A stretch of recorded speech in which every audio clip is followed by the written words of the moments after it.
Alhamdulillah, Allahumma salli ala Sayyidina Muhammad wa ala ali Sayyidina Muhammad. Zina, na'udzubillahi min zina. Zina ini termasuk dosa besar. Zina ini bergaulan seorang laki dengan wanita yang bukan muhrimnya. Lebih besar lagi kalau wanita ini muhrimnya.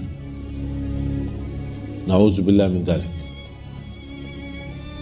Wanita ada hubungan keluarga maupun tidak ada hubungan keluarga belum dihalalkan melalui akad nikah, ijab kabul, berarti hubungan mereka itu zina. Allah Subhanahu wa taala ketika di dalam Al-Quran melarang zina ini, Allah tidak berfirman jangan berzina, tetapi Allah berfirman wala taqrabuz zina, jangan mendekati zina. Karena orang berzina tidak akan mungkin begitu saja langsung jatuh kepada zina.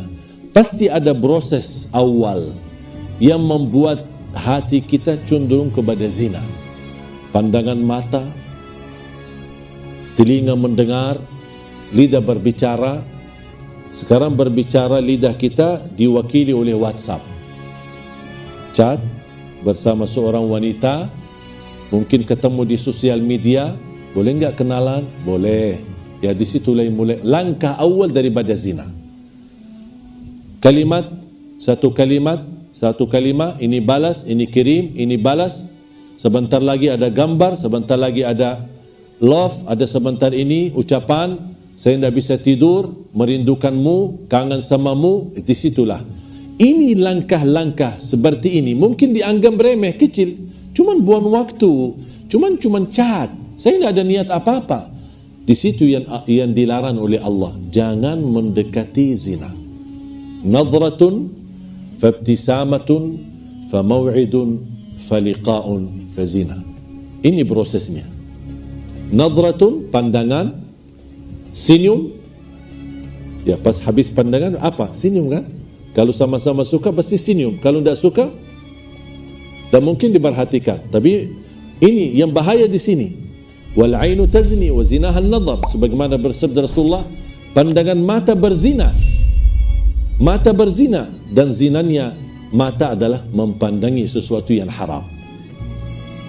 Nadratun fabtisamatun. Langkah awal melihat. Pandangannya menarik. Tertarik, bahkan ada yang sampai melihat terus ikutin. Aduh, cantiknya luar biasa. Di situ sudah mulai bahaya. Habis nadratun, muncul langkah yang kedua. Kalau sudah suka gara-gara pandangan, pasti akan senyum.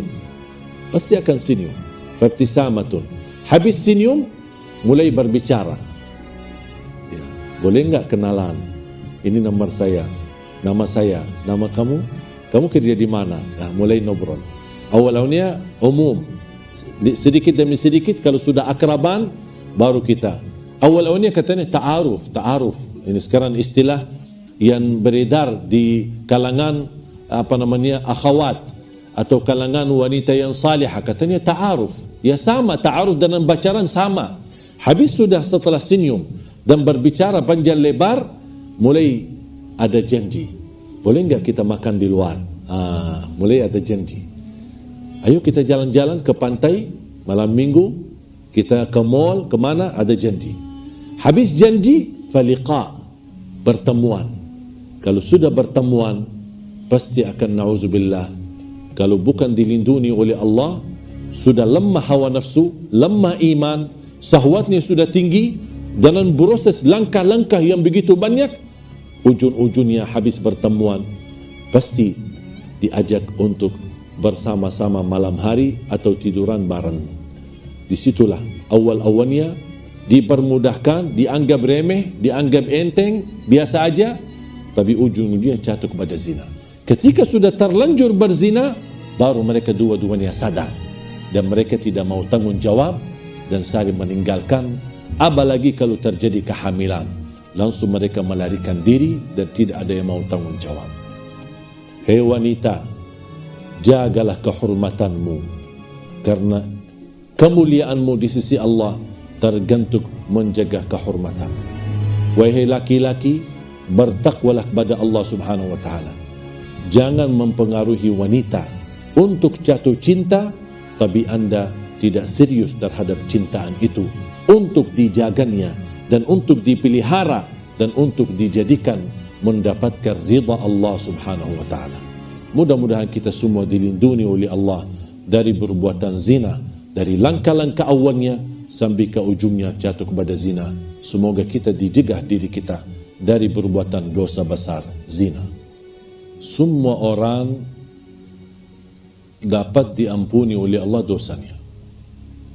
Apapun dosa kita, dosa zina, dosa riba, dosa sihir, sering bolak-balik ke tukang dukun, semua apapun perilaku kita, dengan syarat taubat. Kalau taubat pasti diampuni Allah Subhanahu wa taala. Tapi ada satu orang yang tidak akan diampuni oleh Allah Subhanahu wa taala. Bahkan tidak akan diselamatkan dari perilaku itu. Sangat bahaya. Siapa? Yang terang-terangan menceritakan berzinahan atau kebanggaan terhadap kemaksiatannya kepada Allah Subhanahu wa taala. Sekarang na'udzubillah, semestinya kalau kita sebagai manusia jatuh dalam perbuatan maksiat, apapun maksiat itu, seharusnya kita berusaha menyembunyikan, rahasiakan. Pertama, karena malu sama Allah. Yang kedua, juga malu sama manusia. Kalau tahu orang kita adalah perbuatan dosa-dosa terus setiap malam atau setiap hari. Tetapi ada orang yang melanggar dan dia membuka hijab sifat malu dan tidak ada rasa malu sama sekali. Tidak ada rasa malu sama Allah dan tidak ada rasa malu sama manusia. Dan dia terang-terangan menunjukkan kebanggaannya terhadap perilaku dosa dan maksiatnya. Apalagi kalau perilaku itu tergantung dengan orang lain. Misal dia laki-laki, dia sudah berhasil mempengaruhi seorang wanita sambil berzina. Mungkin dia bisa mengambil fotonya, bisa dia pernah shot videonya, kemudian dia sharekan kepada teman-temannya, aku sudah berhasil menggauli dia. Aku berhasil berhubungan dengan dia dengan cara yang haram.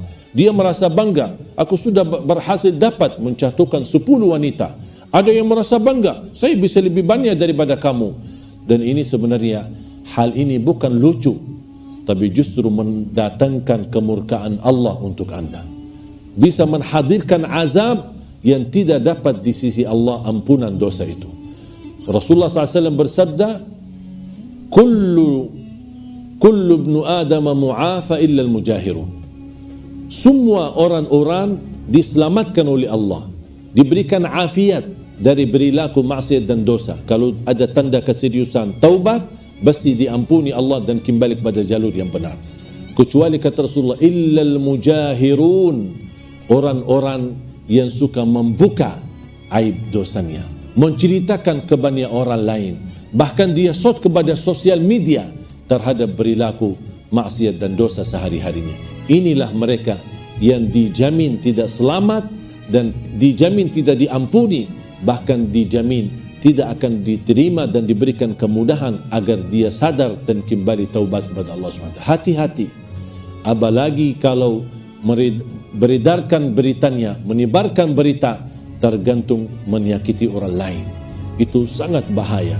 Dan sebagaimana kita berusaha membuka aib orang lain, ingat akan Allah Subhanahu wa taala buka aib diri kita walaupun kita sembunyi di dalam rumah kita sendiri. Wallahu ta'ala.